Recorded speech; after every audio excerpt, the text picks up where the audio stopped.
भाजपचा पिंपरी चिंचवडचा महापौर भोसरी की चिंचवड विधानसभेतील असणार? शहराचा प्रथम नागरिक यावेळी अनुसूचित जाती किंवा सर्वसाधारण प्रवर्गाचा होणार? आपला आवाजचे संपादक उत्तम कुटे यांचा स्पेशल रिपोर्ट। महापालिका निवडणुकीत भाजपला सलग दुसऱ्यांदा पिंपरी चिंचवडमध्ये बहुमत मिळाले, त्यामुळे आता सर्वांचे लक्ष त्यांचा महापौर कोण होणार याकडे लागले। ते या पदाचे आरक्षण कसे पडते यावर अवलंबून असणार आहे। दुसरीकडे भाजपाकडे या पदासाठी मोठी चुरस असल्याने या नियुक्तीसाठी त्यांना मोठी कसरत करावी लागणार आहे। यावेळी शहरातील 3 पैकी चिंचवड विधानसभा मतदारसंघाने भोसरी पिंपरीच्या तुलनेत अधिक नगरसेवक पुन्हा निवडून आणल्याने ते या पदासाठी आग्रही राहतील असा अंदाज आहे। महापालिकेच्या खजिन्याची चावी असलेल्या स्थायी समिती सभापती तथा अध्यक्ष पदासाठीही मोठी चुरस यावेळी राहणार आहे। गेल्या वेळी त्यावरून मोठे रामायण होऊन ते न मिळाल्याने स्थायी समिती सदस्यत्वाचा रवी लांडगे यांनी राजीनामाच दिला होता। गतवेळी 2017ला शहरातील 128 पैकी 77 भाजपचे नगरसेवक निवडून आले होते। त्यात सर्वाधिक हे चिंचवडमधून विजयी झाले, तरी महापौर पद भोसरीकडे गेले, कारण ज्या इतर मागासवर्गीय ओबीसी गटासाठी ते राखीव निघाले।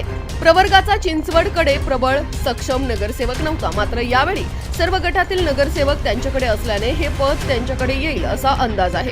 गेल्या वेळी पहिल्या 2.5 वर्षासाठी महापौर पद हे इतर मागासवर्गीय व नंतरच्या 2.5 वर्षाकरिता महिला सर्वसाधारण असे आरक्षित होते।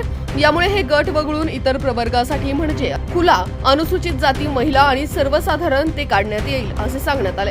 परंतु सरकारच्या निर्णयावर हे आरक्षण अवलंबून असेल असे महापालिका उपायुक्त सचिन पवार यांनी आपला आवाजला सांगितले। पुढील आठवड्यात पिंपरी चिंचवड, पुण्यासह राज्यातील सर्व 29 महापालिकांच्या महापौर पदाचे आरक्षण सोडत निघण्याची शक्यता आहे। महापौर पदाचे आरक्षण ओपन निघाले तर खूपच चुरस आणि स्पर्धा भाजपमध्ये राहील, त्यासाठी काट्याची टक्कर होईल, त्यातून संघर्ष सुद्धा होऊ शकतो। चिंचवडमधून पुन्हा नगरसेवक झालेले त्यांचे शहराध्यक्ष शत्रुघ्न उर्फ बापू काटे हे त्यात आघाडीवर आहेत। त्यांच्या जोडीने माजी महापौर नितीन काळजे, राहुल जाधव हेही पुन्हा या आखाड्यात उतरू शकतात। एसी खुले ते झाले तर भोसरीतील डॉक्टर सुहास कांबळे हे त्यासाठी मोठे दावेदार आहेत। ते यावेळी जायंट किलर ठरले। त्यांनी गतवेळीच्या स्थायी समिती सभापती आणि ज्येष्ठ माजी नगरसेविका सीमा सावळे यांना पराभूत केलेले आहे। ऐनवेळी भाजप आपल्या धक्का तंत्रानुसार वेगळा विचारही करू शकते। दुसरीकडे जर महापौर चिंचवडचा झाला तर स्थायी समिती सभापती पद भोसरीकडे जाऊ शकते।